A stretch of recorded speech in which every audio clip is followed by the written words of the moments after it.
একটা হাদিসে আছে, যার চুল আছে সে যেন চুলের যত্ন নেয়। যার চুল আছে কি করে? সে যেন চুলের যত্ন নেয়। চুল চলে গেলে তো আর যত্ন নেওয়া যাবে? যাদের নাই তারা কি বাবরি রাখতে পারবে? যাদের আছে সুন্নত বাবরি রাখা যাবে না ইনশাল্লাহ?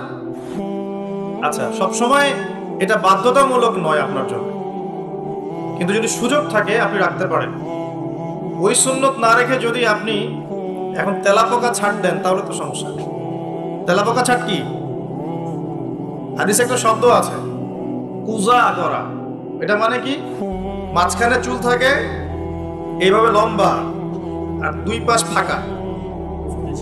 এই চুল কাটাটাকে হাদিসে নিষেধ করা হয়েছে। এটা কি জানতেন? আপনারা জানেন না? আমি জানি। এভাবে চুল কাটাটাকে হাদিসে কি করা হয়েছে? নিষেধ করা হয়েছে। আর রাসূলুল্লাহ সাল্লাল্লাহু আলাইহি ওয়াসাল্লাম সবসময় একটা কথা বলতেন, তোমরা ইহুদি খ্রিস্টানদের বিরোধিতা করবে।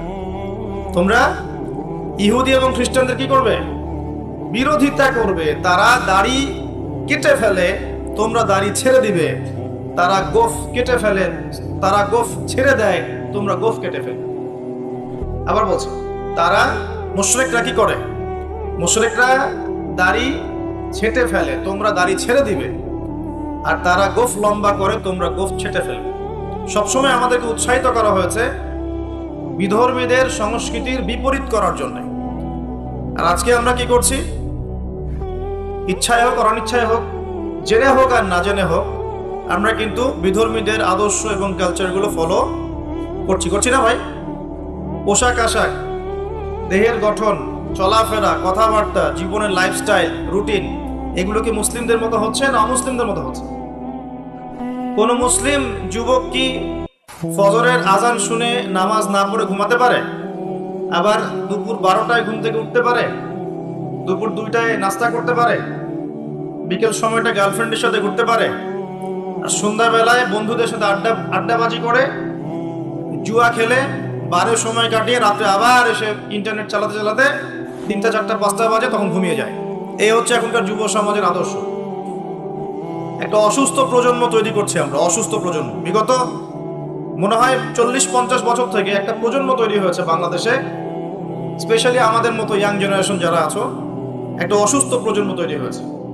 বাবাকে সালাম দিতে এদের লজ্জাবোধ হয়, ঘরে ঢুকে মাকে সালাম দিবে লজ্জা পায়, বাসা থেকে বের হওয়ার সময় দোয়া করে বের হবে, মনে থাকে। চুলটা কাটবে রাসূল সাল্লাল্লাহু আলাইহি ওয়াসাল্লাম মতো না, ওদের আদর্শ নেই। ড্রেস আপ, এটা পোশাক আশাক হবে ইসলামিক লেবাস, ওদের লজ্জা লাগে, মনে হয় যেগুলো এই যুগে মনে হয় চলে না। যদি ঢিলা ঢালা পোশাক পরি তাহলে আমি পিছিয়ে পড়ব, এটা মনে হয়। তারপরে দেখা যায় পাপকে তারা খুব একটা পাপ মনে করে না। জেনা ওদের কাছে পাপ নয়, প্রিমিক্সিং ওদের কাছে কোনো পাপ নয়, ছেলে মেয়ের অবাধ মেলামেশা ওদের কাছে কোনো পাপ মনে হয় না, এটা স্বাভাবিক মনে হয়। গার্লফ্রেন্ড বয়ফ্রেন্ড কালচার ওদের কাছে স্বাভাবিক মনে হয়। মাদকদ্রব্য অলমোস্ট এভরিবডি ওই প্রজন্মের মাদক, সিগারেট, গাঁজা, ইয়াবা, ফেন্সিডিল এগুলোর সাথে সম্পৃক্ত। ম্যাক্সিমাই পর্নোগ্রাফির সাথে সম্পৃক্ত। প্রকাশ্য গোপনে মোবাইলে, ইন্টারনেটে, বাসায়, ল্যাপটপে সবাই পর্ন দেখছে বসে বসে। হ্যাঁ, রাত্রে পর্ন দেখে সকালে নামাজ পড়তে আসে। তারপরে অপসংস্কৃতি, বিভিন্ন কনসার্টে এদেরকে পাবেন আপনি। বিভিন্ন এই যে পিকনিক এর মৌসুম চলছে এখন, উচ্চস্বরে গান বাজনা বাজাবে, হ্যাঁ, ওখানে মাদকদ্রব্য সেবন করবে, সারা রাত জাগবে, ওখানে পাবেন আপনি এদেরকে। রাত 3টা 4টায় অ্যালার্ম দিয়ে থাকে যে আর্জেন্টিনা আর ব্রাজিলের খেলা আছে, এই জন্য তাহাজ্জুদ উঠতে পারে না। পড়াশোনা করছে, কি পড়াশোনা করছে আল্লাহ ভালো জানেন। এবং এই পড়াশোনাগুলো দিয়ে দেশেরই বা কি উপকার হচ্ছে, আমি সেটাতেও প্রশ্ন তুলতে পারি। কতজন বিজ্ঞানী তৈরি করেছি আমি, কতজন আইনস্টাইন তৈরি হয়েছে। উচ্চশিক্ষার জন্য বাইরে যাচ্ছি, ডিগ্রিগুলো অর্জন করে দেশে আসছি, এসে বলছি আল্লাহ বলতে কেউ নাই। একটা অসুস্থ প্রজন্ম তৈরি করছি আমরা। মোবাইল এডিকশন, স্ক্রিন এডিক্টেড, সারাদিন ফোন নিয়ে দেখবেন ব্যস্ত। এবং ফোনে কিন্তু ভালো কিছু করছে না, খারাপ কিছুই করছে। ফ্রি ফায়ার খেলছে, পাবজি খেলছে, ফোনে ফোনে জুয়াও খেলা হয় এখন। ফোনে এখন জুয়াও খেলা হয়। এক জায়গায় গোল হয়ে বসে আছে, জিজ্ঞাসা করুন কেন, ইনভেস্টিগেট করে দেখবেন লুডো খেলছে। লুডো, এই লুডো নামে যে একটা গেম আছে আমরা জানতামই না, ভাবতাম যে একসাথে গোল হয়ে বসে কি করে এরা। একদিন এক যুবক বললো যে লুডো খেলে। একটা অসুস্থ প্রজন্ম তৈরি করেছি আমরা। এই প্রজন্মের হাতে দেশও নিরাপদ না। এই প্রজন্মের হাতে উম্মার কথা অনেক দূরের কথা, মুসলিম উম্মা অনেক দূরের কথা, দেশও নিরাপদ নয়। যারা এদেশকে গড়ে দিয়েছে তারা আমাদের মতো ছিল না। তাদের শৌর্য বীর্য ছিল, গায়রত ছিল, ব্যক্তিত্ব ছিল। আমাদের দাদা পরদাদা, তাদের ব্যক্তিত্ব ছিল, গায়রত ছিল, শারীরিক শক্তি ছিল, মানসিক শক্তি ছিল। এখন প্রজন্ম দেখছেন অঙ্কে 80 নাম্বার না পেলে, একটা A+ না পেলে আত্মহত্যা করে ফেলছে। ভাবখানে এমন জীবনটাই নষ্ট হয়ে গেল। একটা A+ পায় নাই, আত্মহত্যা করে ফেলছে। ওর দ্বারা আপনি উম্মার বিজয় কামনা করছেন। একটা অসুস্থ প্রজন্ম তৈরি করছে। খুব গড় করে খেয়াল করে দেখেন আপনার আমার সন্তানদের জন্য কোন পরিবেশ রেখে যাচ্ছে। সবখানে পর্নোগ্রাফি। আমাদের সবার ফোনগুলোকে যদি এখন সার্চ করা হয় দেখা যাবে অলমোস্ট এভরিবডি এটার সাথে সম্পৃক্ত আছে, ইচ্ছায় হোক অনিচ্ছায় হোক। মাদকদ্রব্যের সাথে অনেকেই সংশ্লিষ্ট এবং স্মোকিংটাকে ফ্যাশন মনে করি। স্মোকটা যে মাদক এটা বিশ্বাস করতে চাই না।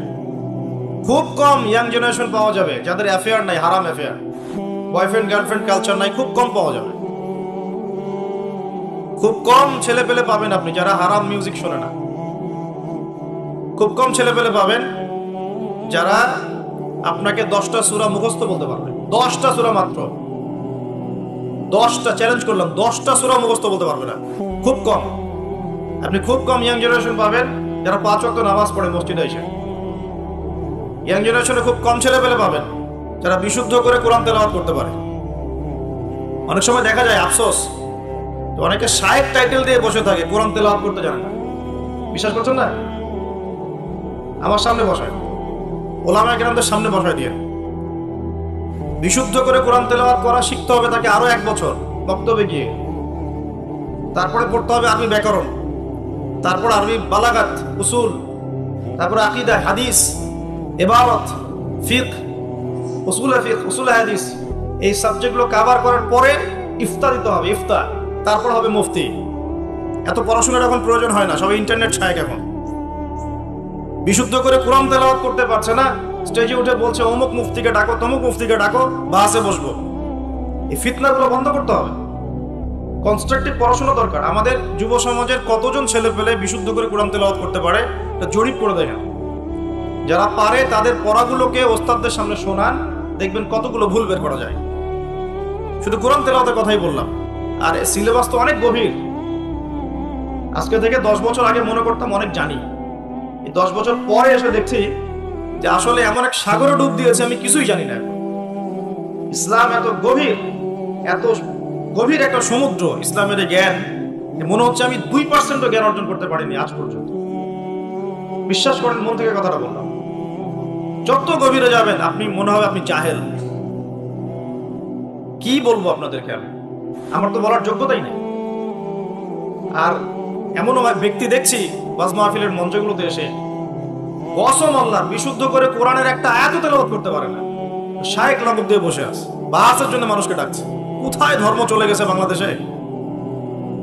আর সাধারণ মানুষ তো সব বোঝে না। ওলামায়ে কেরাম যারা আছেন তাদের কথা সবার কাছে পৌঁছাচ্ছে না। তো এই ইন্টারনেটটা সবসময় উপকার করে নাই, অনেক সময় অনেক ক্ষতিও করেছে। কিছু কিছু ভালো জিনিস পাচ্ছেন ইউটিউবে, ফেসবুকে, হয়তো এগুলো যথেষ্ট না, কিন্তু এর মধ্য দিয়ে আপনি অনেক খারাপ জিনিসও পেয়েছেন। এমন অনেক ফিতনা ছড়িয়ে গেছে যেগুলো আসলে শক্তভাবে প্রতিহত করা দরকার ছিল। কে করবে প্রতিহত? যাদের কাছে ক্ষমতা আছে তাদের উচিত এগুলো প্রতিহত করা। আল্লাহ তৌফিক দান করুন।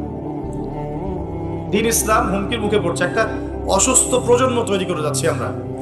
আমাদের বাচ্চারা, এই যে মেয়ে বাচ্চাগুলো, সুবহানাল্লাহ, আমরা তো ঢাকার মানুষ, এখন পোশাক বলতে আর কোনো পোশাক নাই। মানে পোশাক মানে ছেলে যা পরে মেয়েও তাই করছে। যে কাপড়গুলো বাসায় পরে থাকে ছেলেরা, ছেলে মানুষরা যেই কাপড়গুলো বাসায় পরে থাকে সেই কাপড় পরে মেয়েরা বাইরে গিয়ে শপিং করছে। বাইরে গিয়ে, বিশ্বাস করছেন না কথা? যে কাপড়গুলো আমরা বাসায় পরি, জিন্স, এই যে ভিতরের স্যান্ডো গেঞ্জি পরি না, যে গেঞ্জিটা আমাদের গায়ের সাথে লেগে থাকে, কি বলেন, স্যান্ডেল গেঞ্জি বলেন না, হ্যাঁ এই টাইপের। আর এই শীতকালে আমরা যে একটা ইনার পরি নিচে, যেটা আমরা অনেক সময় খেলাধুলার ক্ষেত্রে ইউজ করে, ভিতরে পরে একটা ইনার বলে। তো এগুলো পরে বাইরে মেয়েরা চলছে, একটা ছেলে মানুষের তো লজ্জা লাগে এগুলো পরে করতে। আপনি কি আপনার খালি গা হয়ে বা স্যান্ডো গেঞ্জি পরে বাইরে পাবলিকলি আসতে লজ্জাবোধ করেন না একটু? আপনি অবশ্যই উপরে একটা শার্ট পরেন, অথবা একটা জ্যাকেট পরেন, বা একটা চাদর পরেন, বা একটা পাঞ্জাবি বা জুব্বা পরে আসেন, তাই না? ভিতরের কাপড় পরে মেয়েরা বাইরে ঘুরছে এখন। এখন এই পরিবেশে আপনার মেয়ে যখন যাবে, 5 বছর 10 বছর মনে করেন বাসায় ছিল, ভালো তরবিয়ত দিয়েছেন, এখন বাইরে তো যেতে হবে, স্কুলে যাবে বা মাদ্রাসায় যাবে। ও যখন এই পরিবেশটা দেখবে, ওর কাছে মনে হবে আমি দুঃস্বপ্ন দেখছি। এমনও পোশাক আছে যে পোশাকগুলো পরে ঘুরে বেড়ায় আমাদের বড় বড় শহরের মেয়েরাই, যে পোশাকগুলো পরার পরেও তাদের গায়ের ভিতরের কাঠামো দেখা যায়। এখন এই প্রশ্ন করার এই অহেতুক প্রশ্ন করার দরকার নাই যে আপনারাও কি তাহলে দেখেন নাকি, এই প্রশ্ন করার দরকার নেই, এটা বেয়াদবি প্রশ্ন। মূল কথা হচ্ছে ঘটনা সত্য কিনা, এটা হচ্ছে কথা। কারণ সবাই চোখ নিয়ে চলাফেরা করে, আর চোখ তো আর আকাশের দিকে উঠায় আপনি হাঁটতে পারবেন না, পারবেন? আর জমিনের দিকে তাকায় তো আপনি হাঁটতে পারবেন না, আপনাকে যেদিকে তাকাইতেই হবে, ডানে বামে যেদিকে তাকাবেন সেদিকে এগুলো দেখতে পারবেন। এরকম পরিবেশে আমাদের মেয়েরা বড় হচ্ছে। বিশ্বাস করেন, ম্যাক্সিমাম মেয়ে কোরআন বিশুদ্ধ করে তেলাওয়াত করতে পারে না, 5 ওয়াক্ত নামাজ পড়তে জানে না, ওযুর ফরজ কি জানে না। এমনকি এমন কিছু প্রশ্ন আসে আমাদের কাছে অনলাইনে, যে ভাবি যে এত বেসিক প্রশ্ন মানুষ জানে না, এত বেসিক প্রশ্ন। মনে করেন প্রশ্ন করছে যে নামাজে সুবহান রাব্বিয়াল আ'লা এটা বাদ দিয়ে অন্য কোন তাসবিহ পড়লে হবে কিনা। এটা খুব কমন একটা বেসিক প্রশ্ন না? এর উত্তর কে না জানে? তো কোন জায়গায় আছি দেখেন। একটা সময় ছিল, আমি হিস্ট্রির অনেক গভীর ছাত্র, আন্দালুসে একটা সময় ছিল, ওই সময় প্রত্যেক ঘরে ঘরে একজন করে হাফেজা মেয়ে পাওয়া যেত। হ্যাঁ, ঘরে ঘরে শুধু হাফেজা না, মুহাদ্দিসা মেয়ে পাওয়া যেত। কোনো কোনো ক্ষেত্রে মেয়েরা ফকিহ হয়েছে। এখন দেখবেন বেসিক ওযুর মাসআলা, গোসলের মাসআলা, হ্যাঁ ফরজ গোসলের মাসআলা, নামাজের ফরজ ওয়াজিব, হায়েজ নেফাসের মাসআলা, এই বেসিক মাসআলাগুলো আমাদের তরুণ প্রজন্ম জানে না। অথচ এদিকে পড়াশোনা করেছে 20 বছর 25 বছর। কোথায় পড়াশোনা করলেন আর কি শিখলেন? আর এত টাকা পয়সা খরচই বা কেন করলেন এর পিছনে? আমরা তো বলছি না যে জেনারেল শিক্ষায় শিক্ষিত হবেন না, কিন্তু ইসলামিক শিক্ষাকে বিসর্জন দিয়ে কি জেনারেল শিক্ষায় শিক্ষিত হতে হবে? ইসলামিক শিক্ষার কোনো দরকার নাই, দুনিয়ায় সবকিছু। আর জেনারেল শিক্ষায় শিক্ষিত হয়ে আপনি কি সত্যি আপনার শিক্ষা দিয়ে দেশ এবং জাতির খেদমত করছেন, নাকি একটা সার্টিফিকেটের জন্য আপনি দৌড়াচ্ছেন? নিজের মনকে, বিবেককে প্রশ্ন করবেন সততার সাথে, আয়নার সামনে দাঁড়িয়ে, সত্যি কি আপনি আপনার জ্ঞান দিয়ে সমাজের কোনো খেদমত করেছেন কিনা, নাকি আপনি জ্ঞানটা অর্জন করতে চাচ্ছেন শুধুমাত্র একটা সার্টিফিকেট অর্জন করা, সার্টিফিকেট দিয়ে একটা জব না হলে বিয়ে হবে না, বিয়ে না হলে মেয়ে দিবে না, মেয়ে না দিলে আমি তো জীবনে কিছুই করতে পারবো। এই তো জীবন চক্রটা তো এমনি চলছে। তরুণ প্রজন্মকে আমি প্রথমে রিকোয়েস্ট করবো যে একটা আয়াত দিয়ে আলোচনা শুরু করেছে। প্রিয় ভাইয়েরা এবং বোনেরা, আল্লাহ পাক বলেছেন ওয়ামা আতাকুমুর রাসূলু ফাখুযু। আল্লাহর আদেশ এটা। যখন আল্লাহ পাক কোনো আদেশ করেন সেটা কিন্তু ফরজ হয়ে যায়। আল্লাহর আদেশ কি হয়? আল্লাহ যখন কোনো আদেশ করেন সেটা কি হয়? ফরজ। আল্লাহ পাক বলেছেন ওয়ামা আতাকুমুর রাসূল ফাখুযু। রাসূলুল্লাহ সাল্লাল্লাহু আলাইহি ওয়াসাল্লাম যা তোমাদেরকে দিয়েছেন, যে সুন্নাহগুলো দিয়েছেন সেগুলো গ্রহণ করো। ওয়ামা নাহাকুম আনহু ফান্তাহু। রাসূল যা থেকে নিষেধ করেছেন দূরে থাকো। দুটো জিনিস পাচ্ছেন, যা দিয়েছেন নিতে হবে, যা নিষেধ করেছেন ছাড়তে হবে। শুধু যা দিয়েছেন নিব, যা নিষেধ করেছেন ছাড়বো না, এটাও কিন্তু হলো না। যা দিয়েছেন নিতে হবে, যা ছাড়তে বলেছেন কি করতে হবে? ছাড়তে হবে। আপনাকে দাড়ি ছাড়তে বলেছেন, ছেড়ে দেন। গোফ কেটে ফেলতে বলেছেন, কেটে ফেলেন। দুটোর উপর আমল হয়ে গেল। ঘুমাচ্ছেন আপনি, কেন মিউজিক শুনতে শুনতে আপনি কানের মধ্যে হেডফোন দিয়ে ঘুমিয়ে যাবেন? এটা কি রাসূলের সুন্নাত হলো না? সুন্দর করে ওযু করবেন। এই রাতটা থেকে আমল শুরু করেন ইনশাআল্লাহ, আজকে থেকে সুন্দর করে ওযু করবেন, যদি পসিবল হয় সূরা মুলক তেলাওয়াত করবেন। কোন সূরা? তাবারাকাল্লাযী বিয়াদিহিল মুলক ওয়া হুয়া আলা কুল্লি শাইইন কাদির। এই সূরাটা রাতে তেলাওয়াত করতে বলেছেন আল্লাহ পাক, খেয়াল করে দেখেন। এবং ফজিলত বলা হয়েছে এই সূরার তেলাওয়াত ইনশাআল্লাহ আপনাকে কবরের আযাব থেকে বাঁচাবে। এটা হাদিস আছে কিন্তু। আর একটা লিংক আপনাকে দেই, একটু মনোযোগ দিবেন। লিংকটা হচ্ছে আল্লাহ পাক কোরআনের আয়াতগুলোকে তুলনা করেছেন আকাশের তারার সাথে। কিসের সাথে? আকাশের তারার সাথে। আকাশের তারা কি করে? শুধু কিন্তু সৌন্দর্য বৃদ্ধি করে না, আকাশের তারাগুলোকে যদি মিলাতে পারেন সঠিকভাবে আপনি পথ খুঁজে পাবেন। কি পাবেন? পথ বা রাস্তা খুঁজে পাবেন। আর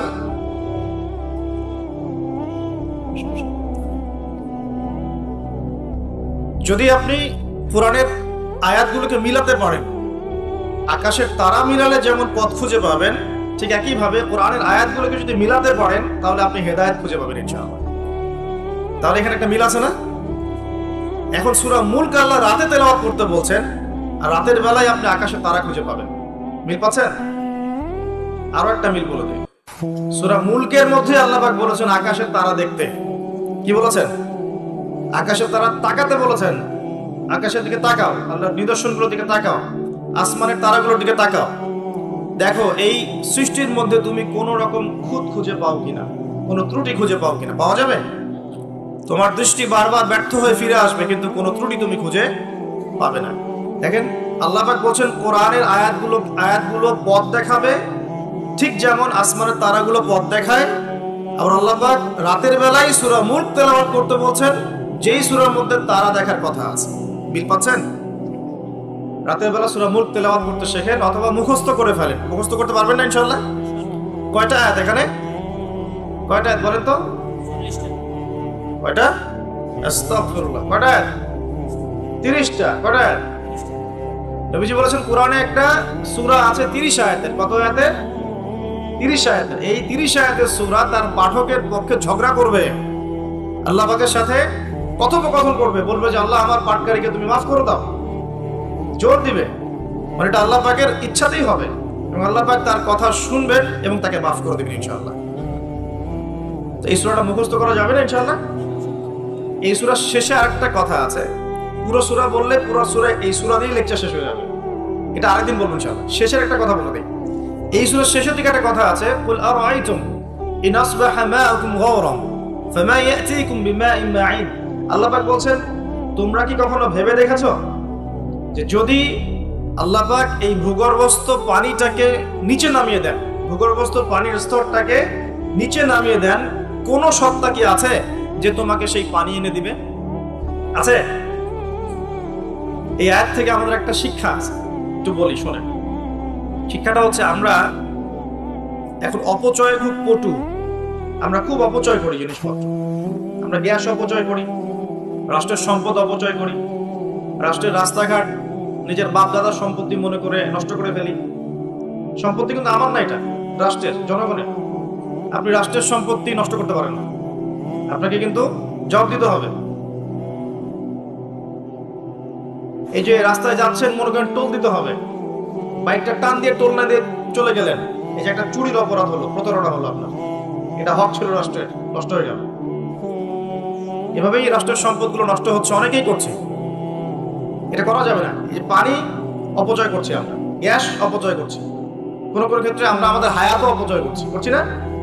হায়াত অপচয় করছি না, সময় হায়াত অপচয় করছি, আমাদের যৌবন অপচয় করছি। অপচয়ের পটু একটা জাতিতে পরিণত হয়েছি আমরা। আল্লাহ মাফ করুক আমাদের। আল্লাহ পাক দেখেন, আল্লাহ পাক বলছেন পানির স্তর কিন্তু নিচে নেমে যেতে পারে। যদি নিচে নেমে যায়, আল্লাহ ছাড়া কে আছে পানি নিয়ে আসবে তোমাদের জন্য? এই পানি অপচয় করতে করতে করতে করতে এখন পানির স্তর নিচে নেমে গেছে অলরেডি। ঢাকা সহ বাংলাদেশের, ঢাকা স্পেশালি, এর পানির যে লেয়ার এটা নিচে নেমে যাচ্ছে দিন দিন। খবর আছে আপনার? সারাদিন, একদিন 24 ঘন্টায় পুরো ঢাকা শহরের প্রত্যেকটা বাথরুমে যত গ্যালন গ্যালন পানি অপচয় হয়, এগুলোকে সংরক্ষণ করা গেলে বাংলাদেশের পানির অপচয়, পানির কোনো সংকটই থাকতো না।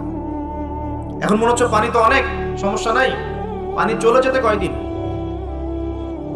সময় লাগবে? নদীগুলো শুকিয়ে যাচ্ছে না?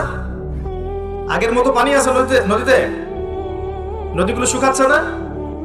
অপচয় এমন একটা কাজ, যখন একটা জাতি অপচয় করে তখন তাদের উপর থেকে বরকতটা উঠে যায়। কি উঠে যায়?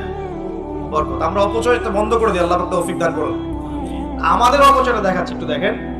আমরা মাশাআল্লাহ মসজিদে যাই, গিয়ে মাশাআল্লাহ আমরা ট্যাপটা ছাড়ি, আর যার ইমানের জোর যত বেশি তার ট্যাপের স্পিডও মাশাআল্লাহ তত বেশি। ঠিক আছে, পানি পড়তে থাকে দেদারসে। এক বালতি পানি দিয়ে আমরা ওযু করি, এক বালতি পানি দিয়ে আমরা একজন ওযু করি। খেয়াল করে দেখেন, এখন যদি মসজিদে নামাজ পড়তে আসে 500 জন মুসল্লি, 500 বালতি পানি খরচ করে ফেলেছে। ওমর রাদিয়াল্লাহু আনহুর যুগ হলে এই মুসল্লিরা মাইর খেত। ওমর রাদিয়াল্লাহু আনহুর যুগটা থাকলে এখন এই মুসল্লিদেরকে পিটানো হতো। ওখানে প্রশাসন থাকতো কতটুকু পানি খরচ করতে দেখার জন্য। এটা কি অপচয় মনে হচ্ছে না আপনার কাছে? এক বালতি পানি দিয়ে রাসূল সাল্লাল্লাহু আলাইহি ওয়াসাল্লাম এক বালতিরও কম পানিতে গোসল করতেন। সহিহ বুখারী পড়ে দেখেন, নবী সাল্লাল্লাহু আলাইহি ওয়াসাল্লাম এক বালতিরও কম পানি দিয়ে গোসল করতেন। আর আমরা ওযুই করি এক বালতি পানি লাগে, আধা বালতি পানি লাগে। আর এই শহরগুলোতে যে শাওয়ার ছেড়ে দিলাম, ব্যাস পড়ছে পানি 1 লিটার, 10 লিটার, 15 লিটার, 20 লিটার গোসল করতেছে। মহিলা ঢুকলে তো কথাই নাই, 40-50 লিটার পানিও চলে যেতে পারে। এই যে পানির অপচয়, এটা লেকচারে বলবো ভাবছিলাম, সুযোগ পাচ্ছিলাম না, আজকে মনে পড়েছে বলে দিলাম। পানির অপচয় করেন না। আল্লাহ পাক কিন্তু পানির নিয়ামত নিয়ে নিতে পারেন, পানির স্তর নিচে নেমে যেতে পারে, কিন্তু আল্লাহ পাক আমাদেরকে বোঝার তৌফিক দান করুন। শুধু পানি না, কোন সম্পত্তিরই অপচয় করবেন না, ব্যক্তিগতও না, রাষ্ট্রেরও না। সম্পত্তি সঞ্চয় করার চেষ্টা করেন ইনশাআল্লাহ, তাহলে সামনের যে দিনগুলো আসবে কঠিন, ওই সময় ইনশাআল্লাহ লাভ হবে আমাদের। কঠিন দিন যে সামনে আসছে, এটা কি বিশ্বাস করেন না? বিশ্বাস করার দরকার নাই, যখন আসবে তখন বুঝেন। এখন শোনেন, যুবক ভাইদেরকে বলছিলাম এবং যুবতীদেরকেও বলছি, স্পেশালি ইয়াং জেনারেশনে বেশি, তার তোমাদেরকে বলছি, আল্লাহ পাকের এখানে দুইটা কথা আছে। একটা কথা, রাসূলের আদেশ যা যা আছে মানতে হবে, নিষেধ যা যা করেছেন বর্জন করতে হবে। স্টার্ট করেন ঘুম থেকে। ঘুমানোর সময় আপনি সূরা মুলক পড়েন। সূরা মুলক তেলাওয়াত করতে হলে কোরআন তেলাওয়াত করার আগে শিখতে হবে, তাই তো?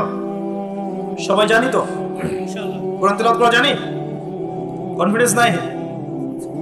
কোরআন তেলাওয়াত করা জানেন না? আল্লাহ সবাইকে তৌফিক দেখ। আজকের মাহফিল সার্থক হবে যদি একটা ওয়াদা করে বাসায় যান, এই ওয়াদাটা পূরণ করতে পারেন। আজকের এই মাহফিল সফল করবেন। আগামী মার্চ মাসের মনে হয় 20 থেকে 25 তারিখের দিক থেকে সম্ভবত রমজান শুরু হবে।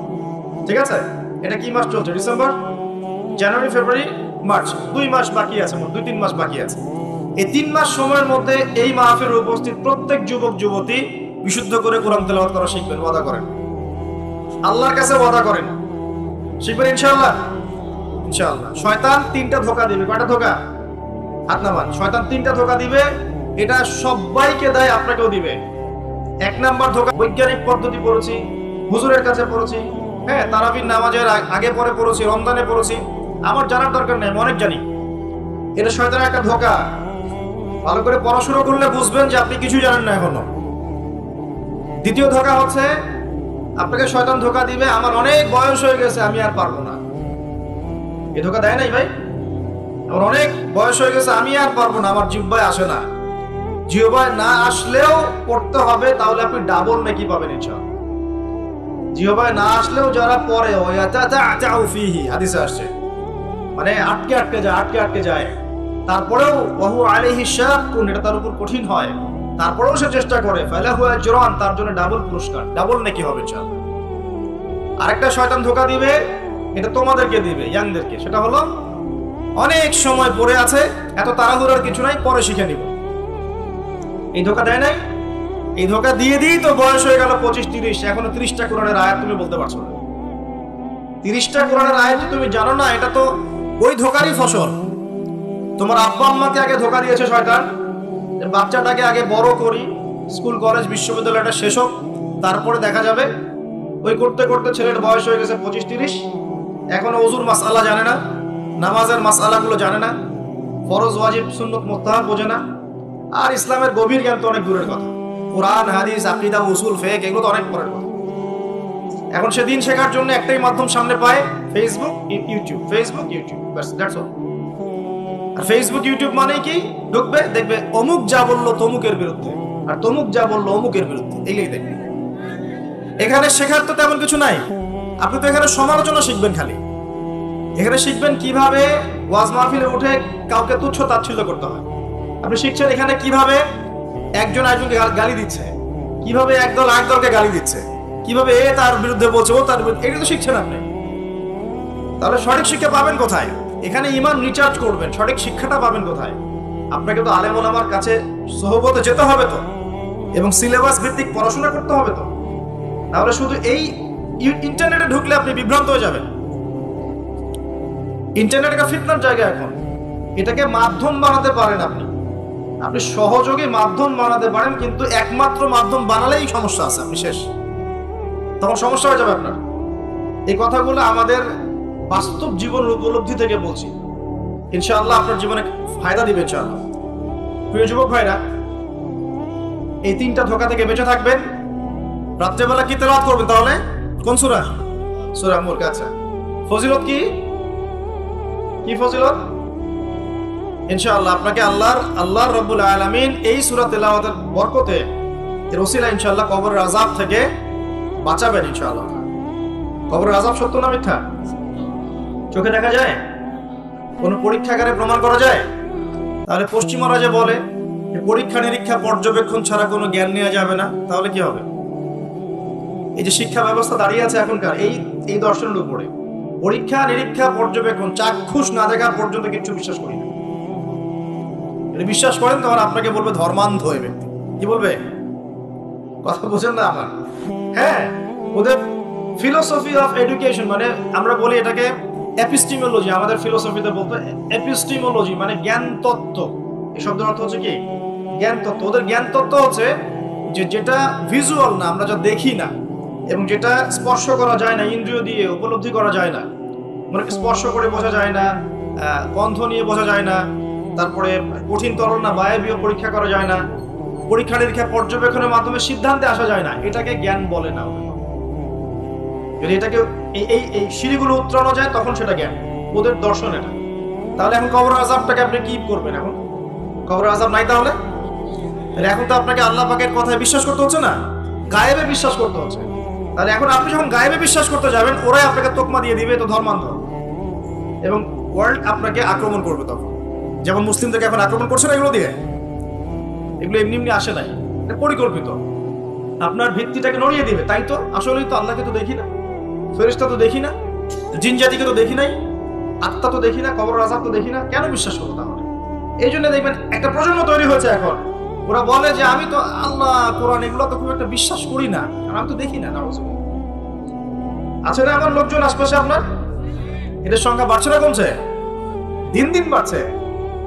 হয়তো আপনার কাছে মনে হচ্ছে যে এদের সংখ্যা হয়তো বেশি না, কিন্তু দিন দিন বাড়ছে। একটা তথ্য দিয়ে যায় আপনাদেরকে এখানে, শোনেন। বিগত 100 বছরে, কত বছরে? বিগত 100 বছরে বিশ্বের 3টা দর্শন খুব চলেছে। কয়টা দর্শন? 3টা। একটা হচ্ছে এলিমিনেশন, ওরা বলে কি এলিমিনেশন, মানে কনসেপ্ট অফ গড, মানে আল্লাহর বিশ্বাসটাকে সরিয়ে দেয়া, এটাকে এলিমিনেট করা। দেখবেন পশ্চিমারা সহ এই উন্নত সভ্যতা, সো-কল্ড উন্নত সভ্যতারে কিন্তু আল্লাহ বিশ্বাস করে না, তারা নাস্তিকতার আদর্শ ছড়িয়ে দিচ্ছে, কিন্তু তারা বিজ্ঞানে বিশ্বাস করে, আল্লাহ বিশ্বাস করে না। কিন্তু বিজ্ঞান যদি বলে কবরের আযাব বলে কিছু আছে, ওরা বিশ্বাস করবে, অবশ্যই বিশ্বাস করবে। কিন্তু আল্লাহ যদি বলেন কবরের শাস্তি আছে, তারা বিশ্বাস করবে না। আমার কথা বোঝাতে পারছি? আচ্ছা, এটা একটা। 2 নম্বর হচ্ছে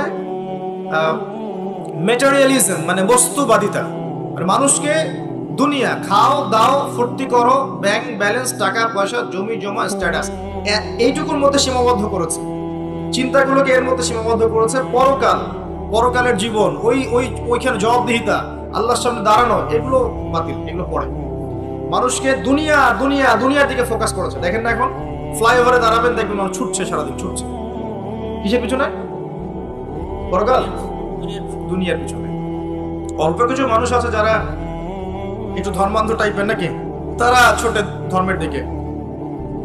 আরেকটা আছে 3 নাম্বার, এটা হলো চ্যালেঞ্জ এগেইনস্ট রিলিজন, মানে ধর্মের বিরুদ্ধে চ্যালেঞ্জ উত্থাপন করা, যে ধর্মের এটা কেন, ধর্মের ওইটা কেন, হ্যাঁ মুসলিমদের মধ্যে পর্দা কেন, চুরি করলে চোরের হাত কেন কাটতে হবে, বড় একটা বিষয়।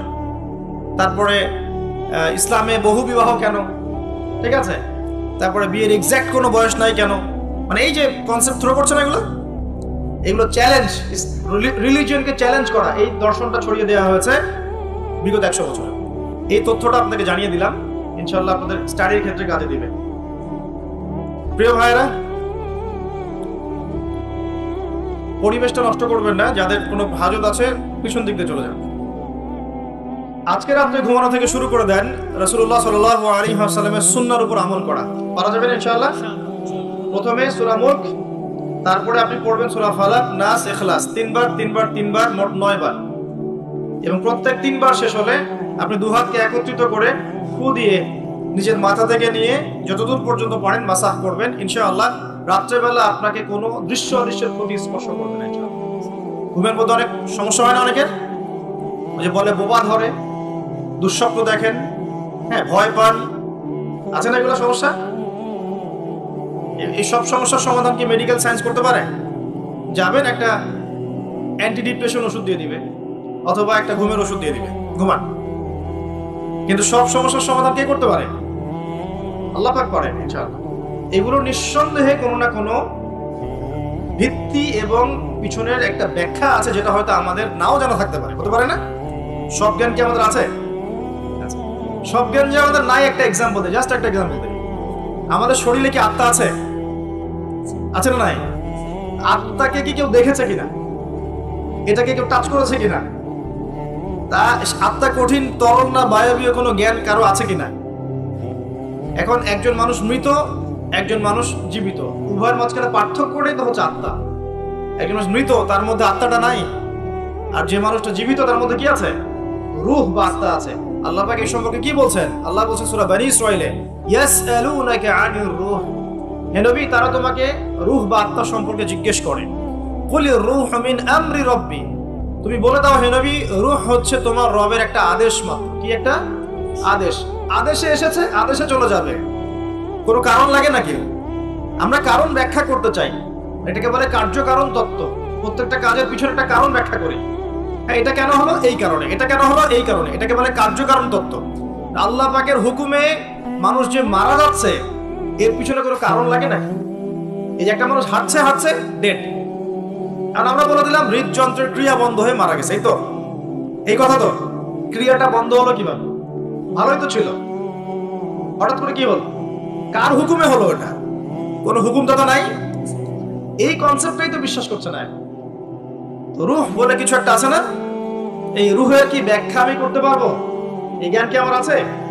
আল্লাহ বলেন ওয়া মা উতিতু মিনাল ইলমি ইল্লা কলিলা, এই বিষয়ে তোমাদেরকে খুবই কম জ্ঞান দেওয়া হয়েছে, জ্ঞানই দেওয়া হয়নি। জ্ঞান কে দেয়? নাকি সব জ্ঞান আমরা অ্যাচিভ করি? জ্ঞানতাত্ত্বিক দর্শন শোনেন, কিছু মানুষ বলেছে সুদীর্ঘকাল ধরে মানুষ বুদ্ধি থেকে জ্ঞান পায়। কি থেকে পায়? বুদ্ধি থেকে। আবার কিছু মানুষ বলেছে মানুষ অভিজ্ঞতা থেকে জ্ঞান পায়। কি থেকে? অভিজ্ঞতা হয়েছে, জ্ঞান পেয়েছে, আগে জানতাম না এখন জানছেন। এখানে বিষয়টা কি? এর চূড়ান্ত বক্তব্যটা কি? চূড়ান্ত বক্তব্য দিয়েছে ইসলাম। ইসলাম বলছে ওয়াকুলিল হাক্কু মির রাব্বিকুম, হক বা সত্য রবের পক্ষ থেকে আসে। সূরা বাকারায় আছে ওয়াআল্লামা আদামাল আসমাআ কুল্লাহা, আল্লাহ পাক আদম আলাইহিস সালামকে সমস্ত নাম শিক্ষা দিয়েছেন। সূরা আলাকে আছে আল্লামাল ইনসান মা লাম ইয়ালাম, মানুষকে সেই জ্ঞান শিক্ষা দিয়েছেন যা মানুষ জানতো না। জ্ঞানকে শিক্ষা দিয়েছেন, জ্ঞানকে শিক্ষা দিয়েছেন। তাহলে জ্ঞান কার পক্ষ থেকে আসে? এখানে একটা কথা মনে রাখবেন, আপনার যদি অনেক বড় ডিগ্রি সার্টিফিকেটও থাকে, যদি হৃদয়টা পরিচ্ছন্ন না হয়, হৃদয়ে নূর না থাকে, আল্লাহর মারিফত বসিরা না থাকে, তাহলে কিন্তু আল্লাহর পক্ষ থেকে জ্ঞান পাওয়া খুব ডিফিকাল্ট। আপনি কাগজের কিছু জ্ঞান পেতে পারেন, তথ্য পেতে পারেন, ইনফরমেশন পেতে পারেন, প্রকৃত জ্ঞান পাওয়া খুব টাফ আছে। আল্লাহ পাক বোঝার তৌফিক দান করুন। সূরা ফালাক, নাস, ইখলাস পড়বেন, সূরা মুলক পড়বেন, ওযু করার কথা বলেছি। এর পাশাপাশি আপনি সূরা কাফিরুন পড়বেন। কোন সূরা? কোনটা বলেন তো? প্রথম লাইন কি? কুল ইয়া আইয়ুহাল কাফিরুন। মাশাআল্লাহ। আচ্ছা, এই সূরাটা ফজিলত আছে। যদি আপনি প্রত্যেক রাতে সূরা কাফিরুন পড়েন ঘুমানোর আগে, ইনশাআল্লাহ তাআলা আল্লাহ পাক আপনাকে আমাকে শিরকের পাপ থেকে বাঁচিয়ে রাখবেন ইনশাআল্লাহ। কিসের পাপ?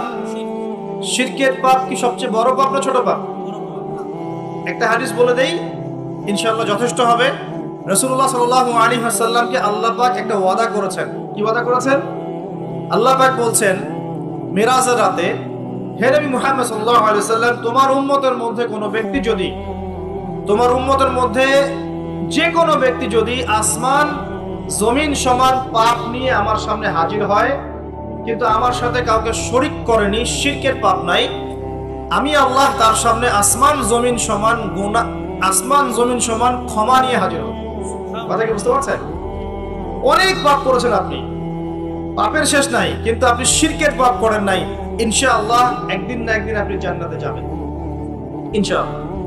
আল্লাহ পাক সমস্ত পাপ মাফ করতে পারেন, কোন পাপ ছাড়া? শিরক। হ্যাঁ, তওবা করলে এখনই মাফ করতে পারেন ইনশাআল্লাহ। তো এই শিরকের পাপ থেকে আপনাকে বাঁচাবে কোন সূরা?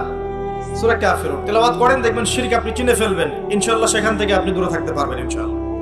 আর শিরক থেকে বাঁচার জন্য একটা কিতাব আমি সাজেস্ট করেছি অনেকবার, কিতাবুত তাওহীদ। কোন কিতাব? কিতাবুত তাওহীদ। এর শারাহ বা ব্যাখ্যা আছে, অনেকগুলো প্রকাশনা থেকে বের হয়েছে, কিনতে পারেন। বাংলায় অনুবাদ করা আছে, বইটা পড়তে পারেন। তবে বইটা একটু কঠিন, অনেকে হয়তো বুঝতে পারবেন না সবকিছু। যেটাই বুঝবেন না, স্থানীয় বড় আলেম যিনি আছেন, হকপন্থী আলেম, তার কাছে গিয়ে জিজ্ঞাসা করবেন। একা একা পণ্ডিত হতে যাবেন না, একা একা পণ্ডিত হয়ে গেলে সমস্যা। ওই যে এক শ্রেণী বের হয়ে গেছে যে কোরআন মানলেই হবে, হাদিস মানার কোনো দরকার নেই, আছে না? হ্যাঁ, এই যে বেশি পণ্ডিত এখানে কোরআনের দলিলকে অগ্রাহ্য করলো। আল্লাহ যে বলছেন রাসূল যা দিয়েছেন নাও, রাসূলের দেওয়াগুলো পাবো কোথায়? রাসূল যা দিয়েছেন সেগুলো কি কোরআনে আছে নাকি? রাসূল যেগুলো দিয়েছেন ওগুলো কোথায় আছে? রাসূল যেগুলো থেকে নিষেধ করেছেন ওগুলো কোরআনে আছে নাকি? রাসূল যেগুলো নিষেধ করেছেন কোথায় আছে? তাহলে এই অংশটুকু বাদ দিয়ে কোরআন মানা যাবে নাকি? তার মানে হচ্ছে আমি কোরআনটাই তো মানলাম না, তাহলে আমি কোরআনটাই মানিনি আসলে। তো এই যে সমস্যা, নিজে বেশি পণ্ডিত হতে গেলে প্রবলেম আছে। ওলামায়ে কেরামের সাথে সম্পর্ক রাখতে হবে। আর কোন ওলামায়ে কেরামের সাথে সম্পর্ক রাখবে? যাদের সকালের ফতোয়া দুপুরের একটা পিটানিতে রাত্রে চেঞ্জ হয়ে যায়। সকালে একটা ফতোয়া দিয়েছে, ওই ফতোয়া দেওয়ার কারণে দুপুরে একটা মাইর খাইছে, রাত্রেবেলা সেই ফতোয়া চেঞ্জ, হকপন্থী হয়ে গেল। এমন বহু আছে, মানে এমন কিছু মতাদর্শ নিয়ে চলে যেগুলো নিয়ে চললে জীবনে কোনো বাধা বিপত্তির অবকাশ নাই। সারা জীবন দাওয়াতি কাজ করেই যাবে, কেউ একটু শব্দও করবে না তার বিরুদ্ধে। রাসূলুল্লাহ সাল্লাল্লাহু আলাইহি ওয়াসাল্লামকে 23 বছরে এত মার খেতে হইলো কেন? তাহলে আমাকে একটা প্রশ্ন উত্তর দেন। লা ইলাহা ইল্লাল্লাহ এর দাওয়াত তো নবী সাল্লাল্লাহু আলাইহি ওয়াসাল্লামও দিয়েছেন, আর আমিও দিচ্ছি, আপনিও দিচ্ছেন। রাসূলুল্লাহ সাল্লাল্লাহু আলাইহি ওয়াসাল্লামের উপরে এত বাধা বিপত্তি, নির্যাতন, নিপীড়ন নেমে আসে, আর আপনার ঘরে এত এত এত অর্থ সম্পদ করে আসতেছে, ঘটনাটা কোথায়? তাহলে এই লা ইলাহা ইল্লাল্লাহ গুলোর মধ্যে নিশ্চয়ই পার্থক্য দেখা যাচ্ছে। কথা মানে বোঝেন না? যেই লা ইলাহা ইল্লাল্লাহ এর দাওয়াত দেওয়ার জন্য নবী সাল্লাল্লাহু আলাইহি ওয়াসাল্লামকে গালি খেতে হয়েছে 15টা। কয়টা বলেন? 15টা গালি খেতে হয়েছে। আর রাহিবুল মাকতুম বই পড়ে দেখেন, যেই লা ইলাহা ইল্লাল্লাহ এর দাওয়াত দেওয়ার কারণে রাসূলকে 16 বার হত্যা করার চেষ্টা করা হয়েছে। কতবার? পড়েন সিরাতের বই, পাবেন। মক্কা বিজয়ের সময় তাওয়াফ করার সময়ও তাকে হত্যার চেষ্টা করা হয়েছে। যেই লা ইলাহা ইল্লাল্লাহ দাওয়াত দেওয়ার জন্য নবী সাল্লাল্লাহু আলাইহি ওয়াসাল্লামের ঘাড়ে উটের নাড়ি ভুঁড়ি চাপিয়ে দেওয়া হয়েছে, দেশান্তরিত করা হয়েছে। তায়েফের মানুষ ইটপাটকেল নিক্ষেপ করেছে, রক্ত ঝরেছে। সেই একই লা ইলাহা ইল্লাল্লাহের দাওয়াত দেওয়ার পরে আমার ঘরে বিলিয়ন বিলিয়ন ডলার আসতেছে। সমস্যা কোথায়? তাহলে সমস্যা কোন জায়গায়? নিঃসন্দেহে উভয় লা ইলাহা ইল্লাল্লাহের মধ্যে পার্থক্য আছে। হ্যাঁ, আমি এমন লা ইলাহা ইল্লাল্লাহর দাওয়াত দিচ্ছি যে দাওয়াত দিলে কোনো সমস্যা নাই, আমি সব তরকারিতেই চলবো, পার পেয়ে যাবো ইনশাআল্লাহ। আর যদি হকপন্থী লা ইলাহা ইল্লাল্লাহর দাওয়াত দিতে যান তাহলে সমস্যা আছে। আল্লাহ রাব্বুল আলামিন আমাদেরকে সৎ কাজের আদেশের সাথে সাথে অসৎ কাজে নিষেধ করার তৌফিক দান করুন।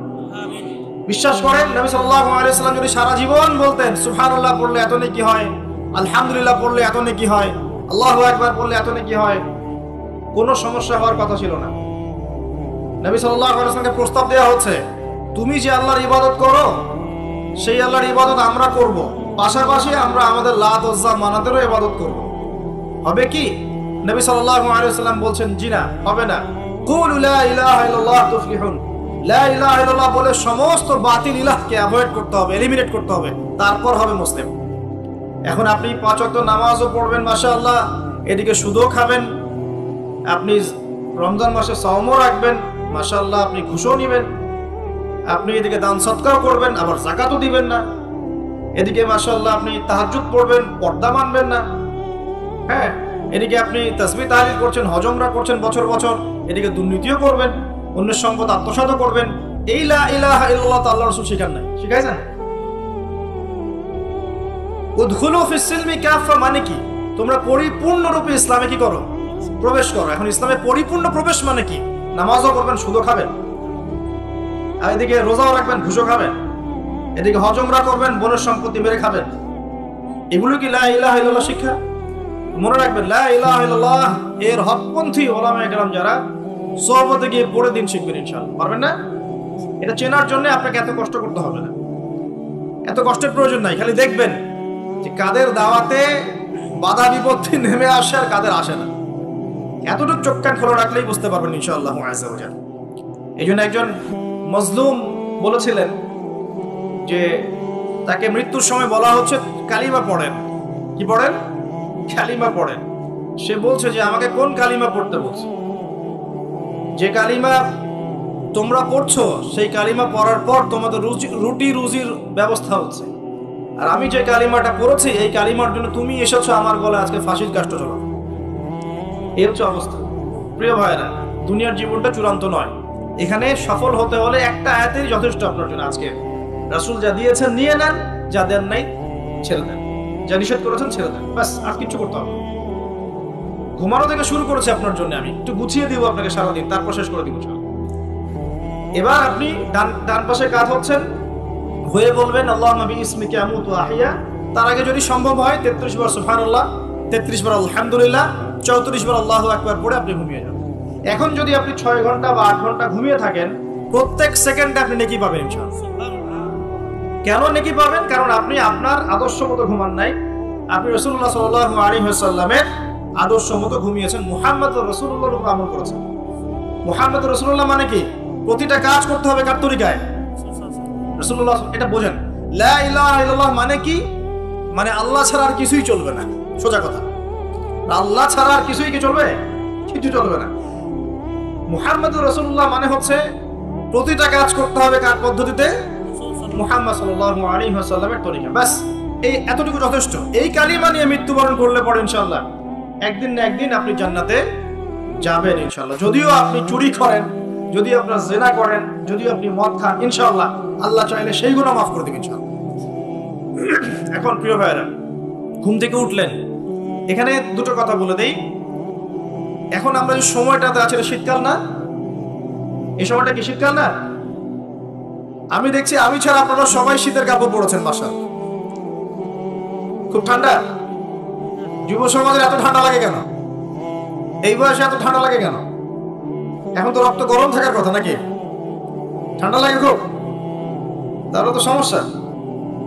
আচ্ছা, এটা তো শীতকাল চলছে নাকি? শীতকাল সম্পর্কে দুটো কথা বলে দিয়ে আপনার উপকার হবে ইনশাআল্লাহ, আমাদের উপকার হবে ইনশাআল্লাহ। একটা হাদিসে আসছে শীতকালটা হচ্ছে মুমিনদের জন্য গনিমত। মুমিনদের জন্য কি গনিমত? মানে হচ্ছে একটা সম্পদ, যে সম্পদটা যুদ্ধ করে লব্ধ করতে হয়, কিন্তু এখানে কোনো যুদ্ধের প্রয়োজনই হচ্ছে না। গনিমত, উপহার, গিফট। কিরকম? শীতকালে রাতটা হয় লম্বা। রাত কি হয়? লম্বা হয় না? এতে করে সারা রাত আপনি অনেক ইবাদত করতে পারবেন। আর দিনটা হয় ছোট। দিনটা ছোট হয় না?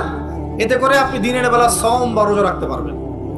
শীতকাল আসলেই সাহাবীরা বলতেন আহলান সাহলান, শীতকালকে বলতেন আহলান সাহলান, শীতকাল তুমি এসেছো আলহামদুলিল্লাহ। এখন রাত্রেবেলা হে কোরআনওয়ালারা তোমরা উঠে যাও এবং কোরআন তেলাওয়াত করতে থাকো, এবং দিনের বেলা তোমরা সওম পালন করতে থাকো আলহামদুলিল্লাহ। তো শীতের রাতটা কাজে লাগাতে পারি না আমরা? রাতের একটা অংশ ঘুমিয়ে যাবেন, শেষ অংশে উঠে তাহাজ্জুদ পড়বেন এবং কোরআন তেলাওয়াত করবেন এবং আল্লাহর কাছে হাত তুলে দোয়া করবেন ইনশাআল্লাহ। শেষ অংশে, রাতের শেষ অংশে আপনি যে দোয়াই করবেন, আপনার রিজিক যদি হালাল হয় ইনশাআল্লাহ কবুল হয়ে যাবে। শীতকালকে কাজে লাগান। আবার দিনটা হয় ছোট, তাই দিনের বেলা আপনি সওম বা রোজা রাখতে পারবেন। আল্লাহ পাক তৌফিক দান করুন। শীতকাল সম্পর্কে একটা এরকম বর্ণনা আছে, যখন কঠিন শীত আসবে তো ওই শীতটা থেকে একটা আশ্রয় প্রার্থনা করতে হয় আল্লাহর কাছে, আল্লাহ এই কঠিন শীত থেকে আমাকে বাঁচাও। কারণ কি জানেন? কারণ হচ্ছে জাহান্নাম বছরে 2টা নিঃশ্বাস ছাড়ে। কয়টা নিঃশ্বাস? একটা নিঃশ্বাস গ্রীষ্মকালে যখন প্রচন্ড দাবদাহ চলে, ওইটা হচ্ছে জাহান্নামের নিঃশ্বাসের ফসল। ওই প্রভাবে পৃথিবীতে এরকম দাবদাহ চলে। এই সায়েন্স বিশ্বাস করবে?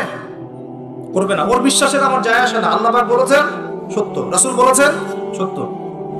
আরেকটা হচ্ছে শীতকালে যখন প্রচন্ড ঠান্ডা, তখন শীতকালে জাহান্নামের এমন একটা জায়গা আছে যেটা কিন্তু শীতল জায়গা। জাহান্নামের পুরো জায়গাটাই কিন্তু আগুন নয়, এমনও জায়গা আছে যেটা কি খুব শীতল। ওই শীতল অংশ শ্বাস ছাড়লে এই যে পৃথিবীতে সেই এই শীতের একটা প্রভাব চলে আসে, প্রচন্ড ঠান্ডার শৈত্য প্রভাব চলে আসে। এটা হয়তো অনেকে বিশ্বাস করবে না, মনে করবে যে ধর্মান্ধ কথাবার্তা। হাদিসে আছে নবী সাল্লাল্লাহু আলাইহি ওয়াসাল্লাম বলেছেন, কে সত্যবাদী? এই পুরো সভ্যতা না রাসূল সাল্লাল্লাহু আলাইহি ওয়াসাল্লাম? এই বিশ্বের সমস্ত মানুষ সত্যবাদী বেশি না আল্লাহ রাসূল বেশি সত্যবাদী? বাস, আর কোনো দরকার আছে কথা? শীতকালটা কাজে লাগাই। এই শীতকালে আমি একটা আমল বলে দিই প্রিয় ভাইরা। শীতকালে নবী সাল্লাল্লাহু আলাইহি ওয়াসাল্লাম এই যে তাহাজ্জুদ পড়তে উৎসাহিত করেছেন, সওম রাখতে উৎসাহিত করেছেন, এবং সাহাবীরা কোরআন তেলাওয়াত করতে উৎসাহিত করেছেন। একটা হাদিসে আছে তিনটা কাজ মানুষের গোনার একটা বড় বড় অংশকে মিটিয়ে দিবে। 1 নম্বর কাজ হচ্ছে সংকটকালীন অবস্থায় দান। মানে আপনার দান করার এখন সামর্থ্য খুব কম, টাকা পয়সার টানা হেঁচড়া আছে, এখন আপনি দান করছেন, এই দানের বিনিময়ে আল্লাহ পাক গুনাহ আপনার মাফ করে দিবেন ইনশাআল্লাহ। 2 নম্বরটা হচ্ছে যে কঠিন গরম পড়েছে, এই গরমের দিনে আপনি রোজা রেখেছেন, তৃষ্ণার্ত থেকেছেন, এই গরমে রোজা রাখার কারণে আপনার গুনাহ মাফ হয়ে যাবে ইনশাআল্লাহ। আরেকটা কাজ হচ্ছে প্রচন্ড শীতকাল, এই যে এখন শীতকাল পড়ছে, এই শীতকালে আপনি ঠান্ডা পানিতে ওযু করছেন কষ্ট করে, এই ওযুর বদৌলতে আপনার গুনাহগুলো মাফ হয়ে যাবে ইনশাআল্লাহ। এই 3টা কাজ শীতকালে পাওয়া যাচ্ছে না? 3 নম্বর কাজটা শীতকালে পাওয়া যাচ্ছে না, যে শীতের সময় পূর্ণাঙ্গ রূপে ওযু করলে আপনার গুনাহগুলো মাফ হয়ে যাবে ইনশাআল্লাহ। শীতকালে মাশাআল্লাহ আমাদের ওয়াজ মাহফিলগুলো হবে, ওয়াজ মাহফিলগুলোতে অ্যাটেন্ড করবেন, ঈমান রিচার্জ করবেন, রাতের বেলা তাহাজ্জুদ পড়বেন ইনশাআল্লাহ। তাড়াতাড়ি ঘুমিয়ে যাবেন যাতে করে শেষ রাতে আপনি উঠতে পারেন। রাতটা লম্বা হবে, একটা অংশে কোরআন তেলাওয়াত করবেন, একটা অংশে দোয়া করবেন ইনশাআল্লাহ তাআলা। আল্লাহ পাক দুনিয়া আখিরাতের যত হাজত আপনার পূর্ণ করে দিবেন ইনশাআল্লাহ। আর দিনের বেলা সম্ভব হলে সওম রাখবেন। আরেকটা কাজ আমাদের করা উচিত, এটা আমি মাহফিলের মাধ্যমে অ্যানাউন্স করছি, আমাদের উচিত শীতকালে আশপাশে যে দরিদ্র শীতার্থ মানুষগুলো আছে, স্পেশালি গ্রামাঞ্চলে, দেশের উত্তরাঞ্চলে কিন্তু প্রচুর শীত পড়ে, এরকম বিভিন্ন অঞ্চলে কিন্তু প্রচুর শীতার্থ মানুষ আছে। এই শীতার্থ মানুষদের জন্য সামর্থ্যবানদের উচিত হবে শীত বস্ত্রের ব্যবস্থা করা, কম্বল হোক, অন্যান্য গরম কাপড় হোক, এগুলোর ব্যবস্থা করে বিভিন্ন ফাউন্ডেশন বা সংগঠন বা পলিটিক্যাল অ্যাসোসিয়েশন বা মসজিদ মাদ্রাসা এগুলোর উদ্যোগে এই শীত বস্ত্রগুলো মানুষের মাঝে বিতরণ করার চেষ্টা করতে হবে ইনশাআল্লাহ তাআলা। পারা যাবে না ইনশাআল্লাহ? আমরাও নিয়াত করছি ইনশাআল্লাহ এই শীতে আমরা পুরো বাংলাদেশ ব্যাপী আমাদের সামর্থ্য অনুযায়ী মানুষের সাদাকাগুলোকে কালেক্ট করে আমরা শীত বস্ত্র বিতরণ করবো ইনশাআল্লাহ তাআলা। এবং আমরা রিকোয়েস্ট করবো আপনাদের দানের হাতটাকে প্রশস্ত করতে। তবে মনে রাখবেন, কখনো যদি দেখেন যে আমার নামে বা আমাদের ফেসবুক আইডি ইউজ করে, পোস্টকে ইউজ করে কেউ দান সদকা চাচ্ছে, এনশিওর না হওয়া পর্যন্ত কেউ দান করবেন না। এরকম প্রচুর প্রতারক, ফ্রড বের হয়েছে যারা আমাদের নাম ইউজ করে কিন্তু মানুষের কাছে টাকা পয়সা চাওয়ার চেষ্টা করছে। আমি কখনো মানুষের সামনে এভাবে কোনো প্রজেক্টের জন্য টাকা পয়সা চাই না। যদি চাই এইভাবে জনসমক্ষে এসে বলবো যে এই প্রজেক্টের জন্য চাচ্ছি। মানে এখন যেটা বললাম, ইনশাআল্লাহ শীতকালে আমরা শীত বস্ত্র বিতরণ করব, যার যার সামর্থ্য আছে আমাদের অফিসিয়াল পেজে আমাদের সব নাম্বারগুলো, অ্যাকাউন্ট নাম্বারগুলো দেওয়া হবে, সেখানে আপনারা পাঠাবেন, আমরা বিতরণ করবো ইনশাআল্লাহ। এবং সেটা সম্পূর্ণ আমার নিজের তত্ত্বাবধানে চলবে ইনশাআল্লাহ তাআলা। এখন এই কাজগুলো শুধু আমরা করবো না, আপনারাও করবেন, বিভিন্ন সংগঠন থেকে করবেন, আপনাদের মসজিদ থেকে করবেন, মাদ্রাসা থেকে করবেন, পলিটিক্যাল অ্যাসোসিয়েশন থেকে করবেন, ধর্মীয় সংগঠনগুলো থেকে করবেন। এতে করে কি হবে জানেন? নবী সাল্লাল্লাহু আলাইহি ওয়াসাল্লাম বলেছেন, আপনি যদি মানে কোনো বান্দা যদি অন্য মুসলিম ভাইয়ের কোনো হাজত প্রয়োজন পূরণ করে দেয়, আল্লাহ রাব্বুল আলামিন কিয়ামতের মাঠে তার হাজত পূরণ করে দিবেন ইনশাআল্লাহ। অন্য বর্ণনায় আছে দুনিয়া এবং আখিরাতে আল্লাহ পাক তার হাজত পূরণ করে দিবেন ইনশাআল্লাহ। একটা হাদিসে এসেছে, একজন বান্দা যতক্ষণ মুসলিম ভাইয়ের প্রয়োজন পূরণ করে, আল্লাহ রাব্বুল আলামিন ততক্ষণ পর্যন্ত তার প্রয়োজন পূরণ করে থাকেন। অতএব অন্যের মুখে হাসি ফোটানোর নিমিত্তে এই শীতার্থ মানুষগুলোর পাশে আমাদের দাঁড়ানো উচিত। আল্লাহ পাক আমাদেরকে তৌফিক এনায়েত করুন। শীতকালে এই কাজগুলো করবেন। আর শীতকালে কিন্তু কিছু কিছু নোংরামি কাজ হয়, এই কাজগুলো বর্জন করতে হবে। পারবো না ইনশাআল্লাহ? এক নম্বর নোংরামিটা হচ্ছে শীতকালে দেখবেন এমন কিছু মানে অনুষ্ঠানের আয়োজন করা হয় যেগুলোতে মানে অপসংস্কৃতির বাদ্যযন্ত্র বাজতে থাকে। খেয়াল স্পেশালি দেখবেন গ্রামে গঞ্জে কিছু কিছু পিকনিক আয়োজন করে, এগুলোতে দেখবেন এমন গান বাজনা বাজায়, ডিজে গান বাজায় যে মানুষের সারা রাত ঘুম হারাম হয়ে গেছে। হয় না এরকম? এরকম হয়। ঐতিহ্য রক্ষা করতে সমস্যা নাই। শীতকালে আমাদের এখানে পিঠার উৎসব হতো না, তারপরে আমাদের এই যে একটা নবান্ন উৎসব হতো না, একটা দেশীয় লোকজ ঐতিহ্য থাকে, সেগুলো পালন করতে সমস্যা নেই যতক্ষণ পর্যন্ত সেগুলোর মধ্যে কোনো শিরক বেদাত বা হারাম না ঢুকছে, এগুলো পালন করতে সমস্যা নেই। কিন্তু আপনি পিকনিক করবেন, এখানে ধারসে মিউজিক প্লে করবেন, ডিজে বাজাবেন, মানুষের ঘুম নষ্ট করবেন, হারাম করবেন, এটা কি ইসলাম জায়েজ করেছে নাকি? এই কাজগুলো শীতে বেশি হয়, সতর্ক থাকবেন। শীতে আবার দেখি আমরা অনেকেই কি করি, ব্যাডমিন্টন খেলেন, তাই না? সরকারি লাইন থেকে একদম মাশাআল্লাহ ইলেকট্রিক লাইন নিয়ে যদি খেলতে হয় নিজের বাড়ির লাইন থেকে খেলবেন, নিজের বাসা থেকে লাইন নিয়ে খেলবেন। খেলেন, আমি উৎসাহিত করছি, কারণ এটা আপনার ফিজিক্যাল স্ট্যামিনা বাড়াবে, অ্যাটলিস্ট আপনার শরীর চর্চা হবে, ঠিক আছে? আপনার শরীর চর্চার দরকার আছে। এই কাজগুলো মোবাইলের সামনে বসে বসে সময় নষ্ট করার চেয়ে অনেক ভালো আছে, ঠিক আছে? কিন্তু আপনি চুরি করে লাইন নেবেন না কারোর কাছ থেকে। তারপর শীতকালে দেখবেন কি হয়, বেশি বেশি মাদকের আসর বসে শীতকালে। ঠান্ডা তো, শীতকালে বেশি বেশি মাদক দ্রব্যের আসর বসে, খেয়াল করে দেখেন। এগুলো থেকে আমার যুব সমাজকে বাঁচাতে হবে। শীতকালে জেনা বেড়ে যায়, কিন্তু শীতকালে দেখবেন জেনা বেড়ে যায়, এটা একটা অ্যাডাল্ট ওয়ার্ড, কিন্তু আপনি বুঝবেন শীতকালে এগুলো বেড়ে যায়। আল্লাহ পাক এই যুব সমাজকে জেনা থেকে বাঁচিয়ে রাখুন। শীতকালে দেখবেন কনসার্ট বাড়ে, কিছু কনসার্ট বাড়ে না, মিউজিক্যাল কনসার্ট বাড়ে, দেখবেন মানুষ স্টেজে উঠে একদম কি লাফালাফি শুরু করে, কি মিউজিকগুলো প্লে করে, মানুষকে উন্মাদনার মধ্যে রেখে দেয়, এবং হাজারে না লক্ষ লক্ষ যুবক সেই কনসার্টগুলোতে যায়। এগুলো থেকে বেঁচে থাকবেন, বরং প্রয়োজনে ওয়াজ মাহফিলগুলোতে এসে ঈমানকে রিচার্জ করেন। আল্লাহ পাক তৌফিক এনায়েত করুন। আমরা শীতকালটাকে মূল্যায়ন করি, হায়াতটাকে মূল্যায়ন করি, ইনশাআল্লাহ তাআলা এই শীত আমাদের জীবনে বরকত নিয়ে আসবে ইনশাআল্লাহ। এবং আল্লাহ রাব্বুল আলামিন এর ওসিলায় আমাদের গুনাহগুলো মাফ করবেন, বেশি বেশি নেক আমলের তৌফিক দিবেন, যাতে করে পরকালটা সুন্দর হয় ইনশাআল্লাহ। আল্লাহ রাব্বুল আলামিন সবাইকে তৌফিক এনায়েত করুন, আমিন। প্রিয় ভাইরা, এভাবে আপনি রাতটা পার করলেন, দিনের বেলা এবার সকালে ঘুম থেকে উঠলেন, উঠে আপনি কি করবেন? নিজের মন গড়া পদ্ধতিতে উঠে বাথরুমে চলে যাবেন, নাকি একটু দোয়া কালাম পড়বেন? উঠে দোয়া পড়বেন, আলহামদুলিল্লাহিল্লাযী আহইয়ানা বা'দা মা আমাতানা ওয়া ইলাইহি। গিয়ে আগে কোন পা ঢুকাবেন? ডান পা না বাম পা? আগে বাম পা। বিসমিল্লাহ বলে ঢুকিয়ে আল্লাহুম্মা ইন্নী আউযু বিকা মিনাল খুবসি ওয়াল খাবাইস ইস্তেনজা করেন। যতক্ষণ ইস্তেনজা করছেন আপনি ইবাদতের মধ্যে আছেন ইনশাআল্লাহ। এবার বের হলেন, গুফরানাকা বলে বের ওযু করবেন। প্রথমে বিসমিল্লাহ, ওযু ধীর স্থির ভাবে করবেন। আরো যে বললাম, খুব বেশি পানি ইউজ করার দরকার নাই, পানির স্পিডটা কম রাখবেন, পানি অপচয় করবেন না। দেখেন, ওযু যদি বিশুদ্ধ না হয় নামাজ কি বিশুদ্ধ হবে? ওযুতে যদি আপনি এক বালতি পানি শেষ করেন তাহলে তো হলো না কিছু। ওযুতে পরিমাণ মতো পানি ইউজ করেন, তারপরে ওযু শেষে কালিমা শাহাদা পড়লে আপনার জন্য জান্নাতের দরজাগুলো খুলে যাবে ইনশাআল্লাহ। এবার মিসওয়াক করলেন, ওযু শেষে, ওযুতেও মিসওয়াক করতে পারেন, শেষেও করতে পারেন। এবার আপনি পায়ে হেঁটে হেঁটে নামাজে যাচ্ছেন। নামাজে যাওয়ার সময় বাসা থেকে বের হবেন, এমনি এমনি বের হবেন না দোয়া পড়বেন? কোন দোয়া পড়বেন? বিসমিল্লাহি তাওয়াক্কালতু আলাল্লাহি ওয়া লা হাওলা ওয়া লা কুওয়াতা ইল্লা বিল্লাহ। বাস, বের হওয়ার সাথে সাথেই একজন ফেরেশতা আপনার সাথে চলে আসবে ইনশাআল্লাহ, শয়তান দূরে চলে যাবে। এবার পায়ে হেঁটে হেঁটে আপনি মসজিদ যাচ্ছেন, প্রত্যেক পদক্ষেপে হাঁটছেন, একটা করে পা ফেলছেন, একটা গুনাহ মাফ, একটা করে পা ফেলছেন, একটা নেকি লেখা হচ্ছে। আর কি চাই বলেন? আল্লাহ পাক রহমত দিচ্ছেন, মর্যাদা বাড়াচ্ছেন। এই সময় একটা দোয়া পড়তে পারেন, আমি শিখিয়ে দিই। এই দোয়াগুলো সব হিজতুল মুসলিম বইয়ের মধ্যে আছে। প্রিয় ভাই, সবগুলো দোয়া মুখস্থ করে ফেলেন। সারা জীবনে কত কিছু মুখস্থ করলেন, আমি ফখর করছি না, কিন্তু আমি বিশ্বাস করেন, এই মুহূর্তে যদি বাংলাদেশের সব দোয়ার বইও না থাকে, মুখস্থ একটা পুরা হিজতুল মুসলিম লিখে দিতে পারবেন ইনশাআল্লাহ। পুরা বইটা মুখস্থ করে ফেলবেন ইনশাআল্লাহ। পারা যাবে না? যদি ইসলাম তো এমনই, পৃথিবীতে যদি কোনো কোরআনের কপিস এখন না থাকে, এরকম কপিস, এরকম লক্ষ লক্ষ হাফেজ, কোটি কোটি হাফেজে কোরআন আছেন, আগামীকাল হওয়ার আগেই, সূর্য ওঠার আগেই কোরআন লেখা শেষ হয়ে যাবে, হবে না? মুখস্থ করে ফেলবেন। সবকিছু অ্যাপসে নির্ভর হবেন না, বইয়ে নির্ভর হবেন না, নিজের জেহেনে নিয়ে নেবেন ইনশাআল্লাহ। এরপরে আপনি চলার পথে পড়বেন, আল্লাহুম্মা ইজআল ফি কলবি নূরা ওয়া ফি লিসানি নূরা ওয়া ফি সামঈ নূরা ওয়া ফি বাসারি নূরা ওয়া আন ইয়ামিনি নূরা ওয়া আন শিমালি নূরা ওয়া মিন ফাওকি নূরা ওয়া মিন তাহতি নূরা আল্লাহুম্মা ইজআল ফি নাফসি নূরা। এই দোয়াটা পড়তে পারেন।